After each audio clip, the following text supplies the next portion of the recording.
नमस्कार, आप सभी का बहुत बहुत स्वागत। और आज हम लोग डिस्कशन करेंगे जियोलॉजिकल टाइम स्केल के बारे में, भूगर्भिक समय सारणी के बारे में।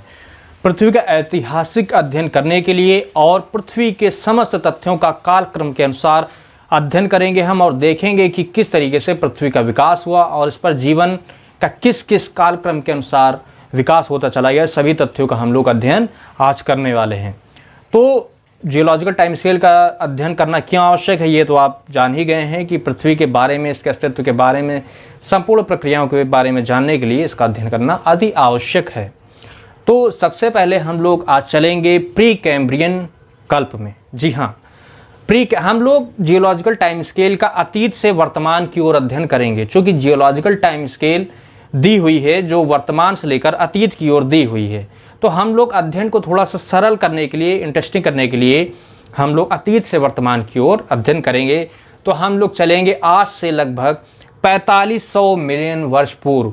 आज से लगभग 4500 मिलियन वर्ष पूर्व पृथ्वी की उत्पत्ति होना प्रारंभ हुई थी, या पृथ्वी की उत्पत्ति हुई थी आज से लगभग 4500 मिलियन पूर्व या 4.5 अरब वर्ष पूर्व। ओके, प्री कैम्ब्रियन कल्प में।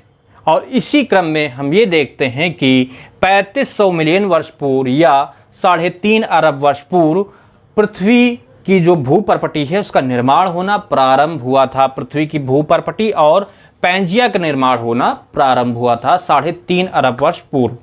ये प्रश्न क्वेश्चंस जो हैं वो एग्जाम्स में भी आते हैं कि पृथ्वी की भूपर्पटी का निर्माण होना कितने वर्ष पूर्व प्रारंभ हुआ था। तो 3.5 अरब वर्ष पूर्व किस युग में हुआ था, तो प्री कैम्ब्रियन कल्प में या युग में हुआ था। ओके, इसी क्रम में हम लोग देखते हैं कि इसी कल्प में, प्री कैम्ब्रियन कल्प में संभवतः माना जाता है कि एक कोश की जीव की उपस्थिति रही होगी। यानी कि प्री कैम्ब्रियन जो कल्प है इसमें एक कोश की जीव की उपस्थिति संभवतः मानी जाती है। इसके बाद में अब हम लोग देखते हैं पैलियोजोइक कल्प। पैलियोजोइक कल्प का अध्ययन हम लोग करेंगे, चलेंगे पैलियोजोइक कल्प में। तो चलिए चलते हैं पैलियोजोइक कल्प में, देखते हैं कि किस किस प्रकार से इसका विभाजन किया गया है। तो पैलियोजोइक कल्प को मुख्यतः 6 युगों में विभाजित किया गया। तो अब हम लोग देखते हैं कैम्ब्रियन युग। कैम्ब्रियन युग 600 मिलियन वर्ष पूर्व प्रारंभ हुआ था। इस युग में सर्वाधिक विकसित जीव जो था वो समुद्री जीव ट्राइलोबाइट था। सर्वाधिक विकसित समुद्री जीव ट्राइलोबाइट था। और इस युग की चट्टानों में पुराने जीवों के अवशेष पाए जाते हैं। इस युग की चट्टानों में प्राचीन जीवों के अवशेष पाए जाते हैं कैम्ब्रियन युग के चट्टानों में, और ये 600 मिलियन वर्ष पूर्व प्रारंभ हुआ था। अब हम लोग देखते हैं ऑर्डोविशियन युग। ऑर्डोविशियन युग आज से 500 मिलियन वर्ष पूर्व प्रारंभ हुआ था। अपलेशियन पर्वत का निर्माण इसी युग में होना प्रारंभ हुआ था। अपलेशियन पर्वतों का निर्माण हुआ और समुद्र में जीवों की उपस्थिति थी, और स्थल भाग जो था उस पर जीवों का पूर्णतः अभाव था। ये कब था? ऑर्डोविशियन युग में, जो 500 मिलियन वर्ष पूर्व प्रारंभ। तो आज से 440 मिलियन वर्ष पूर्व हम लोग देखते हैं तो हम लोगों को सिल्यूरियन युग दिखाई देता है। सिल्यूरियन युग की मुख्य विशेषता की इसे रीढ़ की हड्डी वाले जीवों का काल कहा जाता है। मोलस्का, प्रवाल और शार्क मछली आदि का विकास इसी युग में हुआ, और स्कैंडिनेविया तथा स्कॉटलैंड के पर्वतों का निर्माण भी सिल्यूरियन युग में हुआ।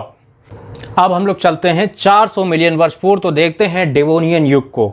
डेवोनियन युग को मत्स्य युग भी कहा जाता है, और उभयचर जीवों का विकास इसी युग में हुआ, एवं प्रवाल भित्तियों का निर्माण भी डेवोनियन युग में हुआ। तो अब हम लोग चलते हैं कार्बोनिफरस युग में, जो लगभग 350 मिलियन वर्ष पूर्व प्रारंभ हुआ। कार्बोनिफरस युग को कोयले के निर्माण का काल भी कहा जाता है। जी हाँ, कार्बोनिफरस युग को कोयले के निर्माण का काल कहा जाता है।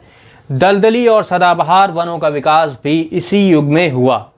रेंगने वाले जीव, उभयचर जीव और आदिम मछलियों की प्रधानता भी इसी कार्बोनिफरस युग में पाई जाती है। इनके आदिम रूप इसी युग में पाए गए।